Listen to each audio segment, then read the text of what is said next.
A long, long time ago, there's a story that I'd like to tell you. It's a true story. Very true. This actually happened. Unlike some of those stories that you see on Facebook or YouTube, this is a real story that happened to real people. Happened to me. Happened to my kids. What happened was, in this place a long time ago, 38 years ago, in a place far, far from the Philippines, called Dayton, Ohio, I was driving down the road when I was in the carpet business. And as I saw in the middle of the road, there, oh my gosh, so I got to stop the car and take a look. It's a turtle. And he's been run over by a car. Somebody actually ran this poor little turtle over with his car. Not nice. Not very nice.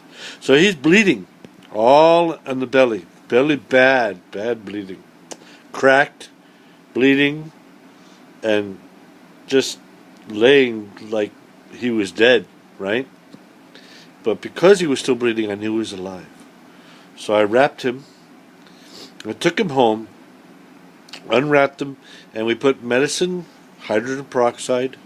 You want to put alcohol, it'd be too traumatic. So you put hydrogen peroxide to clean it up. And then we rebandaged him, me and the kids, and we put him in a big box I found in the garage. And this is what happened to Tommy. At first, Tommy, he couldn't even eat or drink.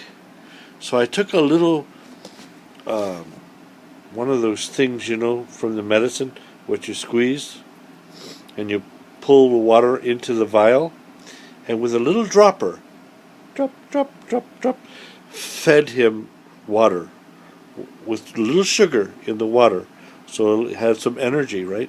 So put little sugar water, boop, boop, boop, on his tongue, and day by day, started to be able to give him a little fly, a little bug. Turtles love bugs.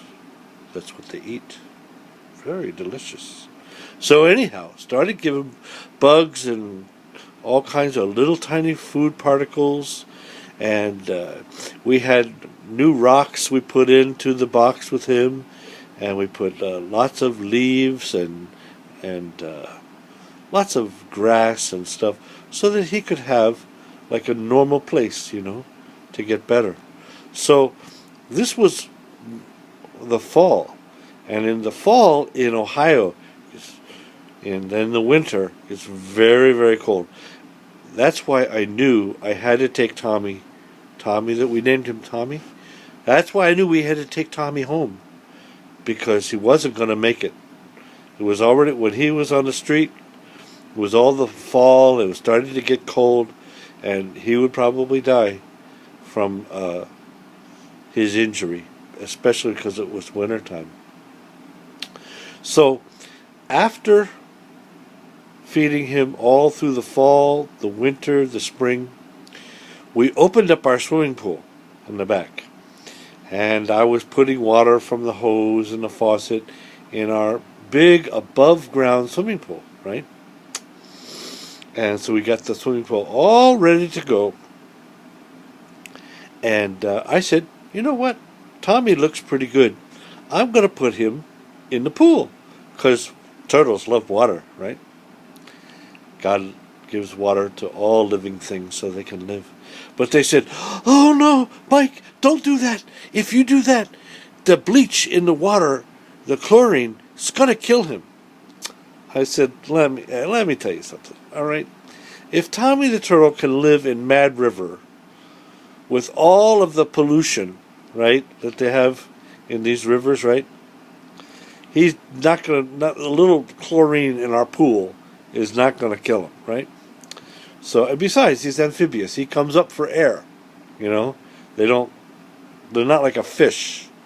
A fish would take the air from the water and the chlorine, then that probably would kill him.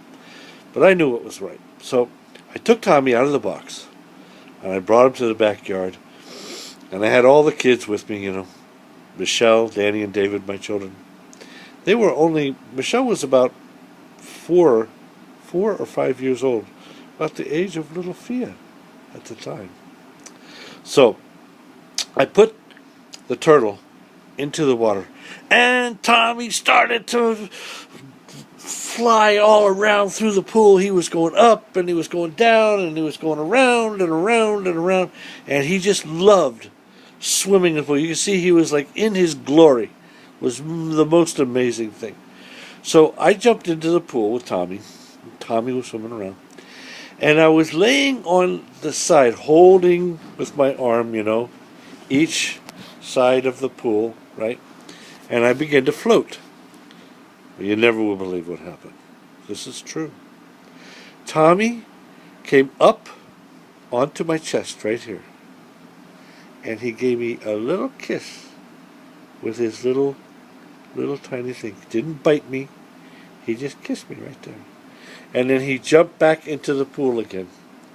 Then all the kids wanted to get a kiss, right? No, Tommy, here, Tommy, come to me. But Tommy would only come back to me, give me another kiss, and jump back in the water again. He knew who saved his life. And then the neighbor kids came, and all the neighbor kids wanted to, Tommy, come, give me a kiss, give me. He wouldn't go to any other one, only to me. And from this side, he gave me a kiss. And jumped back in the pool. Now, it got to be after the summertime, and of course, Tommy was our friend. We would take him all the time in the backyard, and he would walk around with us, and we would sing to him, and it was just a beautiful time. Because he was better. He was all healed up. All the crack on the bottom of it was all healed back together again. No more blood, no more bleeding. And he was fine. We didn't even have to take him to the doctor. And so, when the fall season came the next year, we'd had Tommy for about a year at that time. It came time, and I said, guys, Tommy's got a family that misses him very much. They don't know what happened to him, where he went, why he's gone so long, is he still alive? And besides, Tommy's a wild creature. He's made for the wilderness, to live in the land. So we had a horse down close to Mad River, through our ranch that we kept the horse at. That ranch, there was a tiny stream, and that stream, it led to the Mad River, the same place where nearby I found him in the street. So we took Tommy down to our ranch, and we were all crying. Why do we, Daddy, why do we have to give up Tommy? Tommy loves us. He would love us away. No. Tommy's a wild creature. He belongs with his family, and his family that loves him very much. They need to see him again. Oh, we don't want to let him go. Please. So we took him down to the river, and we put him by the side of the river. And we were standing there. Tommy was looking at us. We were looking at Tommy. Tommy was looking at the water. Then he looked at us. But he just stayed there. He wouldn't go anywhere. Tommy loved us very much. And he didn't want to leave either. But I knew what was best for Tommy. So I picked him up, and I walked him out into the stream. And I placed him on a rock right there in the stream. And I said, okay, guys, we have to turn our back, and we have to walk away. If we don't turn our back, he's never going to go, because he loves us as much as we love him. So we have to let him go back and find his family. So I said, don't turn around, just walk away. So we turned around and we were walking. And we got pretty far from Tommy. He said, okay, let's turn around, see what happened. So we turned around, and there was Tommy. He was still waiting on the rock, looking at us. He said, okay, come on. Let's go, keep going. So we got even farther away. And then we stopped. All right, let's turn around, see what happened. We turned around, and Tommy was gone. He jumped back into the river, and he was down the stream to look for his family. And that, little Fia, is the story of Tommy the Turtle. Love you very much. Bye now.